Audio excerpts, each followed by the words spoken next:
Hi, a river cuts through rock not because of its power but because of its persistence. Today is 11th of April 2022. Let us have a quick discussion of all these important topics. Rapid G K yesterday questions के answers हैं Chenab rail bridge है highest rail bridge in the world. Uttarakhand में है valley of flowers national park located. Golconda fort is in Telangana. Igneous rocks होती है जो बनती है by solidification cooling of magma and lava. Thal Ghat पास है जो कनेक्ट करता है मुंबई और नासिक को।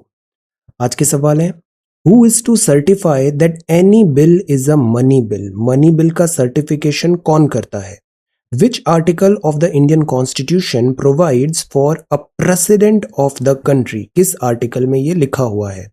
What is the minimum strength of a state legislative assembly? State legislative assembly विधानसभा की मिनिमम कितनी स्ट्रेंथ होनी चाहिए। How many hours before actual polling the election campaign has to stop in our country? The right to vote in India is which type of right? So these are 5 questions for today. आज की vocabulary है trail blazing, इसका मतलब होता है पथ प्रदर्शक। Introducing new ideas or methods, innovative और पायोनियरिंग। बिसीच, बिसीच का मतलब होता है प्रार्थना करना। Someone urgently and fervently to do something. Entreat. Squander का मतलब होता है गवाना। Waste in a reckless and foolish manner. Embezzle, embezzle मतलब होता है हड़पना। स्टील और misappropriate money placed in one's trust और belonging to the organisation for which one works. Denizen का मतलब होता है निवासी, एन इनहेबिटेंट और occupant of a particular place. So ये वोकैबुलरी वर्ड्स हैं आज के लिए। If you come across any other important word, write down that word along with its meaning in the comment section down below. Language proficiency बहुत जरूरी है। आज 11th of April है। आज के ये 2 सवाल हैं। पहला सवाल है यूनियन टेरिटोरीज ऑफ इंडिया जो है इस पे हमें एक नोट तैयार करना है। ये मैं इसका इंडेक्स देख रहा था लक्ष्मीकांत बुक का। हमने ऑलरेडी लोकल गवर्नमेंट भी कर लिया है, पंचायती राज और म्युनिसिपैलिटी। इससे पहले स्टेट गवर्नमेंट हो गया था और यूनियन गवर्नमेंट। ये 2 टॉपिक्स हैं। एक तो यूनियन टेरिटोरी आज करते हैं और एक शेड्यूल्ड एंड ट्राइबल एरियाज कल करेंगे, तो ये पार्ट भी कंप्लीट हो जाएगा। इसके बाद फिर हमारा बस constitutional body, executive body etcetera बचेगा, उसको भी हम 1 बाय 1 कवर कर लेंगे। सो जो फर्स्ट क्वेश्चन है वो है यूनियन टेरिटोरीज ऑफ इंडिया पे नोट बनाना है। सारी 8 यूनियन टेरिटरीज, उनका स्ट्रक्चर, गवर्नेंस कैसे होती है, क्या पावर है, जैसे दिल्ली के पास क्या पुलिस उसकी खुद की है, लाइक दैट, ये सारा एक प्रिपेयर करिए। Prepare a note on the coastal landforms of India. इस पे एक आर्टिकल आया है कि कोस्टल लैंडफॉर्म बताना है इंडिया का, कहाँ कौन से घाट्स हैं या फिर जो कोस्टल प्लेन्स हैं वहाँ का वेजिटेशन, फ्लोरा, फोना, क्या डिफिकल्टी आ रही है, सब एक अच्छे से हम नोट में कंसोलिडेट कर लेते हैं। This is very very high yielding coastal landforms of India. ये पूरा 7500 किलोमीटर का consolidate. So these are 2 questions for today. Answer upload करना बहुत आसान है। All you have to do is go to this website. आप आंसर पेन एंड पेपर में लिखिए और उसका फोटो खींच के यहाँ पे आप अपलोड कर दीजिए। Go to this website. Alright, so today is the Hindu. Today is April 11. This is the Hindu, our reference material, Delhi edition. One more thing, एक वर्क है CDS जो है ना, इसका एग्जाम भी यूपीएससी कराता है। तो हमें CDS के पिछले 5 साल के पॉलिटी, ज्योग्राफी, इकोनॉमिक, हिस्ट्री के जो क्वेश्चंस हैं इन कोर सब्जेक्ट के, उसको एक बार गो थ्रू करना चाहिए। सो आई नीड अ वॉलंटियर। अगर किसी के पास ये कंपाइलेशन है तो शेयर इट विद मी। मैं इसका प्रॉपर सॉल्यूशन बना के इसको प्रोवाइड करा दूंगा। पॉलिटी, ज्योग्राफी, इकोनॉमिक, हिस्ट्री, केवल ये 4 कोर सब्जेक्ट्स हैं। इसका एक हमें 2017 to 21 तक का सॉल्यूशन बनाना है। So if somebody is having this PDF या ऐसा कोई कंपाइलेशन है तो शेयर इट विद मी, उसको हम ग्रुप में इंक्लूड कर लेंगे। ऑलराइट, और जो भी ये, अगर आप ये वर्क कर रहे हो तो प्लीज मुझे एक बार मैसेज भी ड्रॉप कर देना सो दैट डुप्लिसिटी नहीं होगी। सो 2021 और 17 का पॉलिटी, ज्योग्राफी, इकोनॉमी, हिस्ट्री के हमें सवाल कंपाइल करने हैं। Okay, so this is the Hindu. First जो न्यूज़ है दिस इज अबाउट पाकिस्तान में अभी पॉलिटिकल टर्मोइल चल रहा है। This is none of our business. All we want is यहाँ पे पीस, स्टेबिलिटी होना चाहिए। और let us see, price mix up mars third dose roll out. ये एक्चुअली बात है, अभी जो थर्ड डोज है, बूस्टर डोज है, सब 18+ के लिए ओपन हो गया है, बट वो बूस्टर डोज है वो सेम डोज ही रहेगा वैक्सीनेशन का जो पहले था, बट उसका प्राइस अभी कम हो गया है। अब प्राइस बिकॉज कम हो गया है और जो पहले से वैक्सीनेशन थी से शेल्व्स में है जिसको हायर प्राइस पे खरीदा गया, उसका कैसे करें? तो यहाँ ये डिफिकल्टी आ रही है कि जो पहले से इन्होंने प्रोक्योरमेंट किया है वैक्सीनेशन का हायर प्राइस में, कैसे मिक्स किया जाए। तो कोवैक्सिन एंड कोविशील्ड दोनों ने स्टेटमेंट दिया, price differential with any existing stocks of Covaxin in private hospital shall be compensated in the form of additional doses. तो एडिशनल डोज उनको और प्रोवाइड कर दिए जाएंगे। So this is Covaxin. Similar statement Covishield ने भी दिया है। देन सेकेंड न्यूज है, this is about prime minister और यूएस के president to hold virtual summit today. तो this is again very important. Ukraine crisis के बैकड्रॉप में हमारे प्राइम मिनिस्टर साहब नरेंद्र मोदी जी और US president Joe Biden, virtual meeting होगा अभी 2+2। 2+2 क्या होता है? फॉरेन और डिफेंस, 2 इंडिया के फॉरेन डिफेंस, 2 यूएसए के फॉरेन डिफेंस, इनकी टॉक होती है, उसको 2+2 डायलॉग बोलते हैं। तो ये डायलॉग अभी वॉशिंगटन में है। इसके पहले जो प्राइम मिनिस्टर ऑफ इंडिया है एंड यूएस प्रेसिडेंट, इनका भी वर्चुअल मीटिंग होगा। इसकी बहुत सिग्निफिकेंस है बिकॉज पिछले कुछ टाइम में हमने देखा था जैसे डेप्यूटी एनएसए ऑफ यूएसए और बहुत इमेच्योर स्टेटमेंट दिया था इंडिया आके, प्लस यूक्रेन क्राइसिस भी है। इस पूरे बैकड्रॉप में this meeting is very very important. Discuss करेंगे recent development in south Asia, Indo Pacific region, global issues of mutual interest. अब ये स्टेटमेंट किसने दिया है? Ministry of external affairs. So हम इसको फॉलो करें। So this is this 19 more persons from Sri Lanka arrive in Tamil Nadu. Now see, ये situation बहुत डिफिकल्ट होती जा रही है श्रीलंका में। जैसे यहाँ पे यूक्रेन क्राइसिस हो रहा है तो माइग्रेशन होता है, बाहर की तरफ लोग जाने लग जाते हैं, रिफ्यूजी क्राइसिस होता है। सिमिलरली श्रीलंका में ट्रबल हो रहा है, अब ये सब इंडियन कोस्टल यहाँ पर आना चालू कर रहे हैं। This is again a cause of worry. So यहाँ पे जैसे स्टारवेशन जैसी हालत हो गई है, क्रॉस मिसमैनेजमेंट हो रहा है, एसेंशियल कमोडिटी नहीं है, उन असिस्टेंस का रिक्वायर्ड है और हमारा MES को लोग देख रहा है। Let us see, this is season of worry. ये क्या है? Brick kiln, Indus valley civilisation हमने रिवीजन क्लास में पढ़ा है, इसको अच्छे से गो थ्रू करिएगा, इससे सवाल आएगा। इंडस वैली सिविलाइजेशन की एक बहुत बड़ी स्पेशलिटी थी, उनको बर्न ब्रिक बनाना आ गया था। मिट्टी जो होती है यूजुअली ये लैटराइट सॉइल से ब्रिक बनाई जाती है। ये जो मिट्टी होती है इसको अगर भट्टी में ऐसे पकाते हैं, जैसे ये भट्टी है, भट्टी को इंग्लिश में किल्न, दिस इज किल्न। तो इस तरीके से जब उन्हें हाई टेम्परेचर पे हीटअप किया जाता है तो ब्रिक जो होती है ना, सॉइल मिट्टी बनी है, ये हार्डन्ड हो जाती है और उससे फिर ईंट बनती है ब्रिक, जिससे कंस्ट्रक्शन एक्टिविटी होती है। तो workers readying brick at a kiln, Rajasthan. अब बात यह है GST इस पे बढ़ गया है 5 से 12%, तो इंडस्ट्री को अब लॉसेस होंगे, तो ब्रिंक ऑफ क्लोजर में है, ऐसा किल्न ऑनर्स एसोसिएशन ने बात किया। तो GST और ब्रिक किल्न, सॉइल जो फेवरेट होती है वो होती है laterite soil for this season of worry. So this is the front page of the Hindu. Next is short circuit triggers blaze at 2 places. पूरे 2 साल, लास्ट 2 ईयर में हमने ऐसी बहुत सारी न्यूज़ देखी है जहाँ पे फायर हो रहा है, इन्फर्नो हो रहा है। ये जो चीज़ है ना, ये डिजास्टर मैनेजमेंट का एक बहुत इंपॉर्टेंट टॉपिक है। शॉर्ट सर्किट हो रहा है, कई बार जो फॉल्टी इलेक्ट्रिक लाइंस होती है, हॉस्पिटल्स में हमने देखा फायर्स लगी बिकॉज वहाँ ऑक्सीजन सिलेंडर भी होते हैं। सबसे बड़ी प्रॉब्लम होती है फायर सेफ्टी मेजर्स फॉलो नहीं होते, अप्रोप्रिएट प्रोटोकॉल नहीं होता। इस पे भी हमने आंसर राइटिंग किया है। Go to website, keyword search करना fire, short circuit, you will get all those answers. This is again important, NDMA, national disaster management authority. Then this is very very important topic और इस पे अच्छे से बात करना बहुत जरूरी है। The risk they take to deliver your groceries in 10 minute. Now see, जब से हमने देखा है ना, ओवर्ट कॉम्पिटिटिवनेस भी आ रही है, कमर्शियलाइजेशन भी आ रहा है, क्विक चाहिए, पेशेंस है नहीं, क्विक चाहिए, हर चीज जल्दी चाहिए, 10 मिनट में चाहिए उन्हें। पहले पिज्जा का आता था 30 मिनट में चाहिए, लाइक दैट। अब ये 10 मिनट है। अब this is like we are pushing the limits. Within 10 minutes आपको ये पूरा डिलीवरी चाहिए, तो सोचिए ये जो डिलीवरी पर्सन है इसके ऊपर कितना मेंटल प्रेशर आ गया है, काम जल्दी करने का हो रहा है। The riders leave as fast as they come, Some honk restlessly, pick up the bags and ride off without losing time. A few ride at a normal speed. There is an atmosphere of urgency. Urgency. What is called the dark store. तो this is important कि जो corporates भी हैं हम इस culture को encourage नहीं करें, वरना एक्चुअली क्या होता है, ऐसा जल्दबाजी में होते हैं एक्सीडेंट्स, फिर सोचो उस राइडर पे क्या बीतेगी, उसकी फैमिली पे. So this culture is not right. ये जो हम पुश कर रहे हैं, this culture is not right.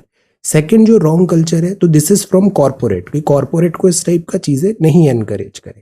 Second, customer and पे भी इतना ज्यादा सेंस ऑफ एंटाइटलमेंट होता जा रहा है आजकल, which is again wrong. Many a times हम देखते हैं कि मिसबिहेव हो रहा है, या फिर सर्विस में अगर थोड़ा डिले हो गया. They are also human being, they are not robots, machines. काम करते वक्त प्रॉब्लम होती है. So the point is we start misbehaving with them. This is again very very wrong. ये जो पूरा टॉपिक है, इसको आप एथिकल पॉइंट ऑफ व्यू से सोचो. एथिकल पॉइंट ऑफ व्यू कि जो कस्टमर है उसके एंड पे भी it is important. You have paid for the service, but that doesn't give you this right to misbehave, a sense of entitlement. No, ये जो होते हैं डिग्निटी जो है वो भी यहाँ पे हमें इंश्योर कराना जरूरी है. तो ये जरूरी है. ऑक्यूपेशनल हैजार्ड हम अननेसेसरी नहीं एनकरेज करें. अनरिपोर्टेड एक्सीडेंट्स भी होते हैं. रिस्किंग लाइव्स, अक्सर रेस्टोरेंट्स वगैरह ये बोलते हैं कि डिलीवरी अगर लेट हो गया तो वो जो डिलीवरी पर्सन है उससे पैसे नहीं काट रहे, बट कहीं ना कहीं वो चीज फिर उसको इम्पैक्ट करती है जॉब में. This is a fact. So the point is unnecessary इस चीज को एनकरेज नहीं करना है. ये आगे हम एक और टॉपिक पढ़ेंगे, care giver. You are working alone, आप बहुत अच्छे से पढ़ाई कर रहे हो बिकॉज बहुत सारे लोग आपके साथ हैं जो आपको फैसिलिटेट कर रहे हैं. So it is your duty की be thankful. Risking lives, food and groceries are not emergency items like medicine और एम्बुलेंस. एक बार एम्बुलेंस की बात हो तो समझ में आता है. एम्बुलेंस को हम तुरंत राइट पैसेज भी देते हैं, ट्रैफिक में तुरंत प्रायोरिटी से निकालते हैं. बट ये जो है फूड आइटम्स हैं, ग्रोसरीज है, ये प्रायोरिटी नहीं है. इमरजेंसी आइटम्स तो नहीं है. ये अगर 5-10 मिनट लेट भी हो जाएगा तो कुछ नहीं होगा. They have to reach within the short stipulated time. Why are we risking our lives to get Maggi और atta delivered in 10 minutes? This is the question. और ये बहुत इंपॉर्टेंट क्वेश्चन है कॉन्शियस पे, एथिकल बिहेवियर पे, कि हम इधर क्यों रिस्क कर रहे हैं लाइव्स को. तो ये जो है ना कि हम ह्यूमन लाइव्स को हम रोबोट्स बनाते जा रहे हैं, ये गलत है. We are human being, we are not robot, we are not machines. This culture जो है ना, toxic culture, this should not be encourage. Plus हम बहुत ज़्यादा एनकरेज या अप्रिशिएट करने लग जाते हैं बर्नआउट को, कि like 24/7 working like this. No, we are not machines, we are not robots, we are human being. Such type of culture should not be encouraged. So this is this. बाकी आप बताओ आपका एथिकल पॉइंट ऑफ व्यू क्या है इस topic में. This is very relevant topic और इससे सवाल आएगा. और आजकल सब जगह इधर ही डिबेट चल रहा है कि हम एक तो डिग्निटी जो है, जो पर्सन वर्कर है, उसको प्रॉपर रेस्पेक्ट दिल मिलना चाहिए. This is due. सेकेंड, ये जो चीज़ है हाइपर कॉम्पिटिशन के टाइम पे we are introducing this thing, it is right और रॉन्ग. इसको एथिक्स के कॉन्टेक्स्ट में think and try to answer. आपका क्या व्यू पॉइंट है, बताओ. 10 मिनट्स में जो ये अभी है ये करेक्ट है या नहीं है, तो इसका क्या ऑल्टरनेटिव होना चाहिए. ओके, बिकॉज ह्यूमन लाइफ यहाँ कॉम्प्रोमाइज नहीं होनी चाहिए. Then this is holy day. Devotees take a holy dip in the Saryu River on the occasion of Ram Navami in Ayodhya on Sunday. Then Odisha losing leopards to poaching. ये भी एक बहुत बड़ा threat है कि poaching जो हो रही है, पोचिंग इज अ क्राइम. हम वाइल्ड एनिमल्स को because some fancy rich people want skin से बने हुए प्रोडक्ट्स चाहिए, और वो फिर फोर्स करते हैं सच type of this smuggling and poaching of wild animals. Wrong. This is very very wrong. So we should not encourage such animal products. At the same time जो criminals हैं, पोचिंग हो रही है, उसको भी लॉ एनफोर्समेंट कराना ज़रूरी है. तो वाइल्ड लाइफ एक्टिविस्ट ने बोला एम्फेसिस करो इम्प्रूविंग कॉन्विक्शन रेट. तो यहाँ पे सीज किया है पोचर से. तो ये लेपर्ड्स हुए, टाइगर स्किन का होता है, ये बहुत एक इंटरनेशनल बहुत बड़ा रैकेट है इसका, और इसको नेल करना ज़रूरी है. Bengaluru joins global network of silk cities. Now this is the good news. तो मुर्शिदाबाद की होप है to join the elite club. ये भी होगा, फ्रेंच टेक्सटाइल आर्टिस्ट ने बताया. तो ये सिल्क ट्रिप है. सिल्क एक सिल्क रोड भी है. जो सिल्क है ना, इंडिया में हर टाइप का सिल्क मिलता है. तो एक फ्रेंच टेक्सटाइल आर्टिस्ट है, इंडिया अभी आए हैं. मुर्शिदाबाद का सिल्क भी बहुत फेमस है. मुर्शिदाबाद का सिल्क भी फेमस है. यहाँ के artisans, craftsman, knowledge, tradition, various craftsmanship techniques, ये सब कंजर्व करना ज़रूरी है। इससे रिलेटेड एक और आर्टिकल पहले आया था कि एक्चुअली ये जो था ना, आर्टिसंस है, क्राफ्टमैनशिप है, ये ना जनरेशन आफ्टर जनरेशन ट्रांसफ़र होती आई है। ये सारी धरोहर, जिसको विरासत बोलते हैं, विरासत में ये काम मिला है, वो चीज़ होता आया है। बट अब ये काम प्रॉफिटेबल नहीं रहा, प्लस वो एक सेंस ऑफ जो कूलनेस है वो नहीं आ रहा है। तो नई जनरेशन कई बार अपना जो ट्रेडिशनल जो क्राफ्ट्समैनशिप है उसको आगे कंटिन्यू नहीं करना चाह रही। इस बात पे भी गवर्नमेंट यहाँ पे इंसेंटिव्स एंड मोटिवेशन देने का कोशिश कर रही है। तो ये इंटरनेशनल सेरिकल्चर कमीशन है, ये अगर बेंगलुरु को इसमें इंक्लूड करेगा तो बेस्ट जो एक्सचेंज होगा सर्विसेज का, आइडियाज़ का, तो उससे काफ़ी हेल्प होगा। फिर सिल्क जो है ये लिविंग मटेरियल है, वेस्ट बंगाल रिच ट्रेडिशन है। अब इसकी कौन कौन सी वैरायटी, आज सुबह भी पेपर में देखा था, मलबरी, टसर, एरी और मूगा। मलबरी, टसर, एरी, मूगा, ये क्या है, सिल्क की वैरायटी। तो एक्चुअली क्या होगा, एक प्लेटफॉर्म बनेगा, सब एक साथ आएंगे, एक्सचेंज ऑफ आइडियाज होगा, तो which will be good.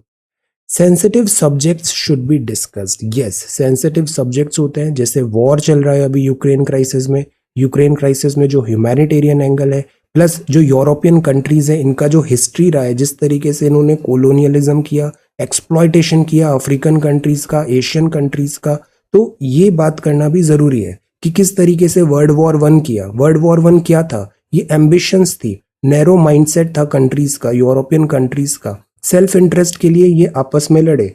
World war to क्यों हुआ, वर्ल्ड वॉर वन की रॉन्ग डूइंग्स कंटिन्यू हुई वर्ल्ड वॉर टू में, अभी भी दो यूरोपियन कंट्रीज आपस में लड़ रहे हैं and world is paying the price. ये चीज भी डिस्कस करना जरूरी है। Sensitive subjects should be discussed. Then ये है बिलेटेड पाइवट, यहां बात है आरबीआई का। Without curbing inflation the RBI will not be able to promote sustainable growth. This is again important, inflation tame करना। शक्तिकांता दास साहब ने अभी बताया in the sequence of priority, अभी अब प्रायोरिटी आ रही है कि इन्फ्लेशन जो है उसको टेम करने का टाइम आ गया है, बिकॉज कॉन्टिन्यूसली 6% टच कर रही है, नॉट गुड। कोविड-19 पैंडेमिक हुआ, इजी मनी हमने अपनाया तो उसको इन्फ्लेशन इग्नोर किया, आइडिया था growth and recovery, but now inflation को कंटेन करना जरूरी है। मॉनेटरी पॉलिसी का ये अब गोल डिसाइड हो रहा है। लेस देन 2 मंथ्स जब इन्फ्लेशन 4.5% एवरेज चल रहा था, एमपीसी ने सब्सटेंशियल 120 बेसिस पॉइंट 5.7% तक हो गया, फोरकास्ट किया था इन्फ्लेशन बढ़ने का। ये जो मॉनेटरी पॉलिसी कमेटी है, दिस इज इंपॉर्टेंट, इससे सवाल आते हैं। Go to website, search this keyword, बहुत अच्छे आंसर्स आपको मिलेंगे मॉनेटरी पॉलिसी कमेटी के। अब आरबीआई ने अब डिसाइड कर लिया है कि अब इन्फ्लेशन को कंटेन करना जरूरी है, तो हम अब थोड़ा टाइटनिंग होने वाली है मॉनेटरी पॉलिसी, जो लिक्विडिटी अवेलेबिलिटी है।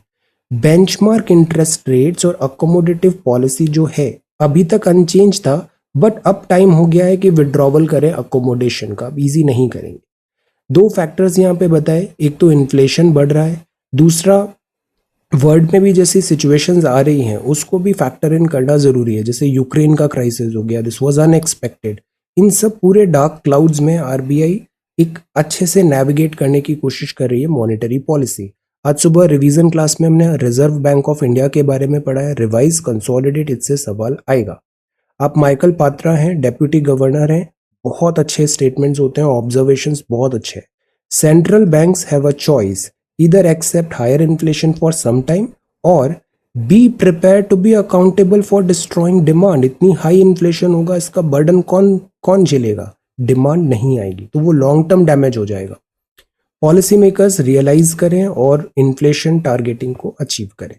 लैंग्वेज नो बार, स्टेट स्पीकिंग लैंग्वेज, तो language should not be a bar. India बहुत डाइवर्स कंट्री है, लैंग्वेज से इंपॉर्टेंट होता है कंटेंट, क्या बोला गया है, किस भाषा में बोला गया है, उससे इंपॉर्टेंट होता है क्या बोला गया है। India's role in a disordered world, regular talks है, अरुण मायरा साहब ने लिखा है कि न्यू दिल्ली को अभी क्या करना चाहिए, जिस तरीके से न्यू ग्लोबल इक्वेशंस अनफोल्ड हो रही है। आज जैसे प्राइम मिनिस्टर साहब की बाइडन से भी बात है, 2+2 डायलॉग्स भी है, रशिया इज अगेन देयर। सो इन पूरे डिफिकल्ट वाटर्स में इंडिया कैसे नेविगेट करे अपनी फॉरेन पॉलिसी। वेस्टर्न नेशंस बोलते हैं G20 से रशिया को हटा दो, चाइना इसका अपोज कर रहा है। G20 की मीटिंग का चेयर अभी इंडिया करेगा दिसंबर 1, 2022 में, तो इंडिया क्या एक्शन ले। इंडिया अभी यूएनएससी में भी नॉन परमानेंट मेंबर है, और वर्ल्ड लेवल पे जिस तरीके से सिक्योरिटी चैलेंजेस आ रहे हैं, इंडिया क्या एक्शन ले। तो दैट इज वाई आज बहुत इंपॉर्टेंट है कि हम अपनी जो वर्ल्ड लीडरशिप का भी रोल है उसको डिलीवर करने के लिए खुद को प्रिपेयर करें, डिलीवर करें। WTO है, नोवल कोरोना वायरस पैंडमिक के कारण, कोविड-19 के कारण सप्लाई चेन डिफॉल्ट हुई हैं और चैलेंजेस हैं, ट्रेड डिफिकल्ट हुआ है। अब बात यही आती है कि जो वर्ल्ड का डेमोक्रेटिक स्ट्रक्चर है, जो वर्ल्ड के इंपॉर्टेंट इंस्टीट्यूशंस हैं, क्या वो डेमोक्रेटिक है या फिर वो केवल वेस्टर्न कंट्रीज के पपेट्स हैं। फॉर एग्जाम्पल आप देखो कि जो सेकेंड वर्ल्ड वॉर हुआ, सेकेंड वर्ल्ड वॉर कैसे एंड हुआ, ये नहीं भूलना चाहिए कि 2 न्यूक्लियर बॉम्ब्स गिराए गए थे जापानीज टेरिटोरी में, फिर उसको सबमिशन कराया, जापानीज सिटीज क्लीन हो गई।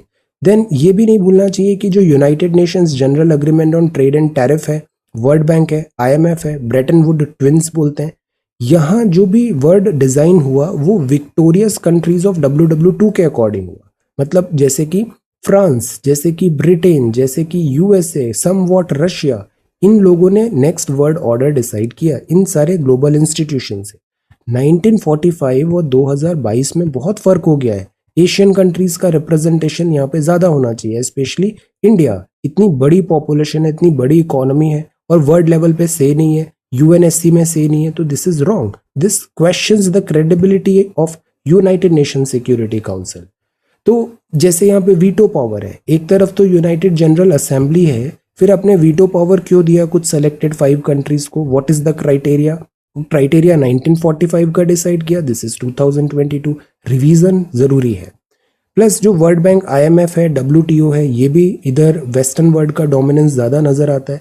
UNGA कोई भी रेजोल्यूशन लाता है उसमें माइट इज राइट हो जाता है, सिक्योरिटी काउंसिल की वीटो वहां पे यूटिलाइज हो जाती है। और ये नहीं कि केवल USA, इवन रशिया भी, they use veto according to their interest. और उससे जो दूसरे 190 कंट्रीज हैं, 190 प्लस कंट्रीज हैं यूनाइटेड नेशंस के, वो एक म्यूट स्पेक्टेटर बन के चले जाते हैं। तो हम हमेशा डेमोक्रेसी को बोलते हैं, डेमोक्रेसी प्रमोट करो, तो यहाँ डेमोक्रेसी क्यों नहीं है? These are some very good questions.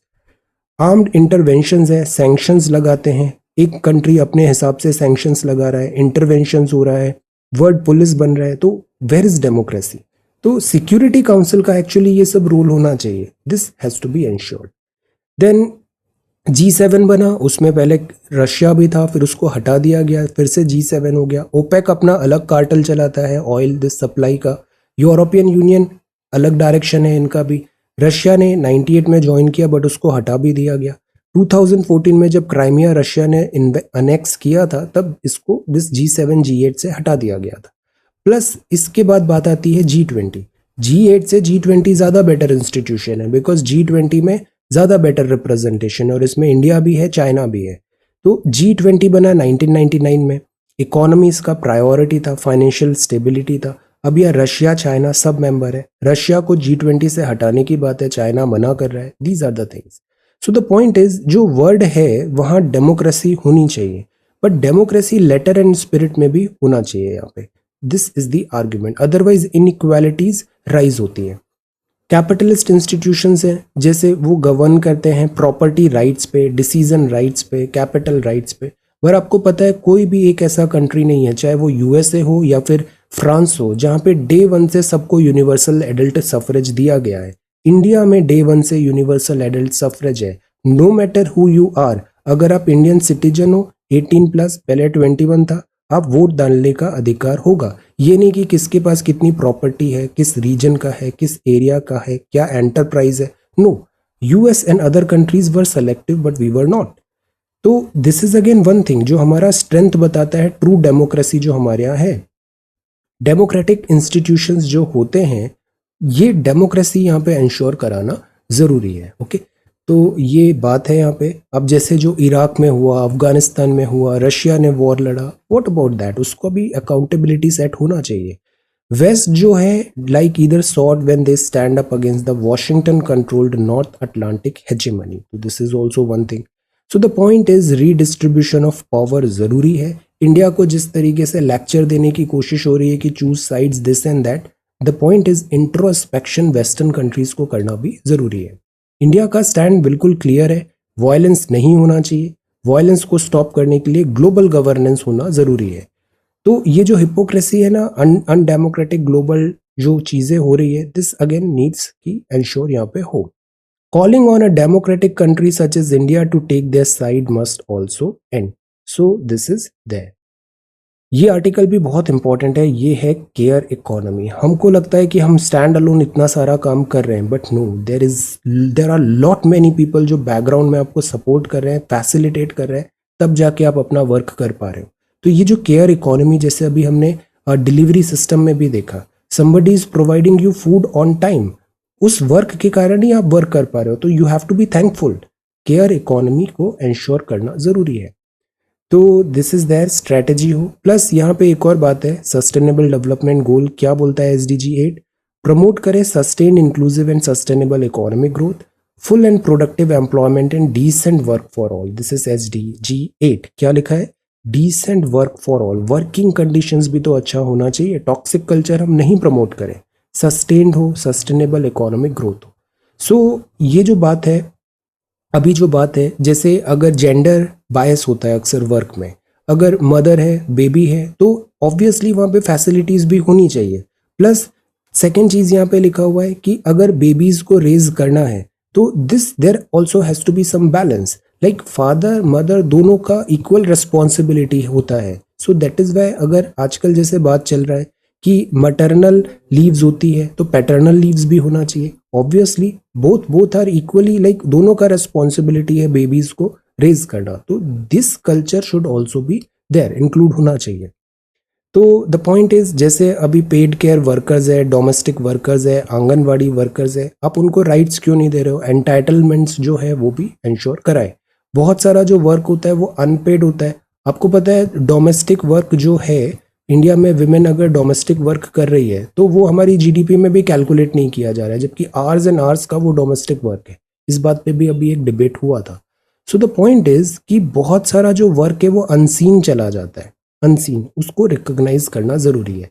Care at work, care leave, services, gender equal work at work, इनको इंश्योर कर रहा है सस्टेनेबल डेवलपमेंट गोल नंबर 8, और ILO की रिपोर्ट भी यही बोलती है। तो डिमॉन्स्ट्रेशन जो है वर्क का, इनकम सिक्योरिटी हो, पॉजिटिव न्यूट्रिशन, हेल्थ आउटकम्स हो, मटर्निटी लीव हो, चाइल्ड केयर हो। सी, paternity leave is recognized as an enabler for both mothers and fathers to better balance work and family responsibility. So this culture is again should be promoted. Plus हमने maternity benefit जो act है उसमें नए amendments देखे थे, Krish facility भी होना चाहिए, लाइक दैट। तो डिसेंट वर्किंग कंडीशन जो है वो ज़रूरी है, leave no one behind, look public good, इससे कितना होता है, वर्किंग कंडीशंस बेटर होती है ना तो एक्चुअली एफिशिएंसी भी बढ़ जाती है। हमको थोड़ा इन्वेस्टमेंट करना पड़ता है कंडीशंस बेटर करने पर, बट फिर उसके बाद आउटपुट भी बेटर आता है, सो ओवरऑल प्रॉफिट होता है उससे। This we need to understand. ये 5R फ्रेमवर्क बताया है, डिसेंट केयर हो, जेंडर इक्वालिटी हो, फ्रेमवर्क में रिकॉग्निशन हो, रिडक्शन हो, redistribution of unpaid care work हो, रिवॉर्डिंग केयर वर्कर्स हो, मोर एंड डिसेंट वर्क के साथ, और रिप्रेजेंटेशन भी हो social dialogue and collective bargaining में। तो ये 5R है, नोटेड डाउन, इसको मैंने नोट्स में ऐड कर दिया है, ये सारा इंपॉर्टेंट है। तो care work should be viewed as a collective responsibility and public good, so this is again important. The best chance for architecture, national education policy set right करे आर्किटेक्चर एजुकेशन। अब architecture भी builders होते हैं, build कर रहे हैं वो, तो ये due recognition, regulation etcetera is required. Better pills to swallow, MG Narega, then Tamil flee Sri Lanka, this is the point. Probe into war crimes, then this is trophy, no confidence vote Pakistan में है, musical copyright, then a non-place anthropological concept, welcome to meat space. meat space क्या होता है? जैसे आप कुछ होता है साइबर स्पेस और कुछ होता है मीट स्पेस। मीट स्पेस का मतलब होता है फिजिकल वर्ल्ड, तो मीट स्पेस का मतलब होता है जो फिजिकल वर्ड है, एक्चुअल वर्ड है। It means opposite of cyber, virtual नहीं है वो, एवरीथिंग ऑफलाइन है, फेस टू फेस मीटिंग है, इसका अलग ही बात होता है। तो this is meet space. So this is English. और BSF team comes in 15 kilometre to seize cattle. सबसे बड़ी प्रॉब्लम, जैसे अभी आप देखो बॉर्डर एरियाज भी देखो, स्पेशली यहाँ पे स्मगलिंग होता है, जैसे यहाँ पे कैटल्स का स्मगलिंग हो रहा है, स्पेशली यहाँ बांग्लादेश बॉर्डर के पास। पहले जो बॉर्डर सिक्योरिटी फोर्स है, बीएसएफ बॉर्डर को गार्ड कर रही है, स्मगलर्स हैं, तो क्या होता है, बीएसएफ केवल बॉर्डर तक रिस्ट्रिक्टेड है, फिर वो पुलिस स्टेट सब्जेक्ट आ जाता है। अब क्या हुआ, बॉर्डर के 15 किलोमीटर तक से यहाँ पे बीएसएफ का जुरिस्डिक्शन होगा। तो ऐसे करके बीएसएफ ने नई जुरिस्डिक्शन में, वैसे 50 किलोमीटर हो गया, पंजाब के केस के बाद हमने देखा था कि 50 किलोमीटर हो गया है बीएसएफ, तो 50 किलोमीटर तक बीएसएफ का जुरिस्डिक्शन आ गया है। तो उन्होंने यहाँ पे कार्टल को, कैटल जो स्मगल कर रहे थे उसको कैच किया। तो ये बीएसएफ सोल्जर्स है defending the international border in Assam. Line of command, guards must to roll train. कई बार ऐसा होता है गार्ड का बिना परमिशन के ट्रेन चल दिया, तो ये लाइन ऑफ कमांड होना चाहिए। ये जो वर्ड है ना, noted down, this is very important, फौज में ये बहुत चलता है, line of command. Line of command के हिसाब से काम होता है। Then this is discuss bilateral ties at summit, common ground ढूंढने की कोशिश होगा, जब ये मीटिंग होगा तब इसके बारे में बात करेंगे। सिमिलरली ये 2+2 मीटिंग भी है। Supreme court underscores need for a holistic picture of convicts facing death penalty. इस पे भी एक डिबेट चलता है कि क्या डेथ पेनल्टी जो है वो होना चाहिए या नहीं होना चाहिए, punishment as a form of punishment होना चाहिए या नहीं होना चाहिए। बिकॉज यू नो, अगर डेथ पेनल्टी है, किसी को डेथ पेनल्टी मिल गया, बाद में पता चला वो डिसीजन गलत था, then what, you can not bring back the dead person. So the point is, यहाँ डेथ पेनल्टी होना चाहिए या नहीं होना चाहिए। That is why death penalty में बहुत ज़्यादा केयर होता है। इवन प्रेसिडेंट के साथ आप मर्सी का अपील भी कर सकते हैं। डेथ पेनल्टी लोअर कोर्ट ने दिया तो वो अब तुरंत अपील कर सकते हैं, highest court of the supreme court जा सकते हैं, फिर प्रेसिडेंट के पास मर्सी प्ली पिटिशन भी जाता है। देयर आर प्रोविजंस, बट क्या पहले प्लेस में ये होना चाहिए या नहीं, इस पे भी डिबेट चल रहा है। Bengal coast faces most erosion. Erosion हो रहा है, देखो दो टर्म होते हैं, एक होता है इरोजन, दूसरा होता है डिपोजिशन। इरोजन मतलब मिट्टी हटके जाना, इरोजन। डिपोजिशन मतलब वो मिट्टी जहां से हटी है कहीं और जाके डिपॉजिट होगा, तो वो डिपोजिशन होता है। जो रिवर्स होती है प्राइमरली वो हिमालय में इरोजन करती है और डिपोजिशन से प्लेन्स बने हुए हैं। इवन जो ये जो डेल्टा है West Bengal, this delta, Sundarban delta भी डिपोजिशन ऑफ फाइन सिल्स के थ्रू बना है, बट यहाँ अब इरोजन हो रहा है, कोस्टलाइन का इरोजन हो रहा है। तो मिनिस्ट्री ऑफ अर्थ साइंस ने बताया इतनी किलोमीटर लॉन्ग है जो हमारी कोस्टल लाइन, और यहाँ पर इरोजन हो रहा है, यहाँ पे वेरिंग डिग्री ऑफ इरोजन हो रहा है, सी लेवल भी राइज हो रहा है। तो ये एनसीसीआर ने बताया, रिपोर्ट में एक्सप्लेन किया। इन सब पॉइंट्स को ना, आप जो सेकंड क्वेश्चन है उसमें आप इंक्लूड करना, यहाँ पे पूरा कोस्टल लैंडफॉर्म अच्छे से करना। Delta is again coastal landform, estuaries भी कोस्टल लैंडफॉर्म है, कौन से रिजर्व्स वगैरह मिल रहे हैं, सब अच्छे से कंसोलिडेट करना है। तो अब क्या होता है, इरोजन हो रहा है तो डिस्प्लेसमेंट करना पड़ेगा, लोगों को दूसरी जगह शिफ्ट, रिहैबिलिटेट करना पड़ेगा। तो डिजास्टर इसमें आ गया मैनेजमेंट का काम। प्लस एक इनकॉइस है, नेशनल सेंटर है, Indian national centre for ocean information services, इसने भी एक बनाया था कोस्टल वल्नरेबिलिटी इंडेक्स। ये हमने न्यूज़पेपर में बहुत अच्छे से कुछ ही टाइम पहले नोट्स देखे। सी आप गूगल ड्राइव ज्वाइन करो, सारे नोट्स वहाँ पे एक जगह पे सिस्टमैटिक मिल जाएंगे आप। तो this is coastal vulnerability index. तो ये इरोजन है, रीसेटलमेंट वगैरह, this is again a threat. India's learning poverty gap has shot up. See, ये एक बहुत बड़ा टेंशन हो रहा है अभी, जैसे जो छोटे बच्चे हैं ना, इनको भी इतना ज़्यादा टैबलेट, कंप्यूटर ये सब हो गया है। एक तो राइटिंग सबकी खराब होती जा रही है, लिखना नहीं आता, लिख ही नहीं पाते, बातें करा लो, लिखना नहीं आता है, तो ये एक डिफिकल्टी हो रहा है। प्लस जो लैंग्वेज है वो डिटीरियोरेट हो रही है, जो फॉर्मल सेटिंग में जो लैंग्वेज बोलना होता है वो नहीं बोल पाते हैं, एक्सप्रेस नहीं कर पाते हैं। सो ये एक चीज़ है, लर्निंग आउटकम है वो बहुत ज़्यादा इम्पैक्ट हुआ है। और प्लस सोशल मीडिया में जैसा प्रोजेक्शन होता है, अननेसेसरी होता है, वो भी एक बहुत माइंडसेट गलत डेवलप करता है एट टाइम्स। तो this is also one thing.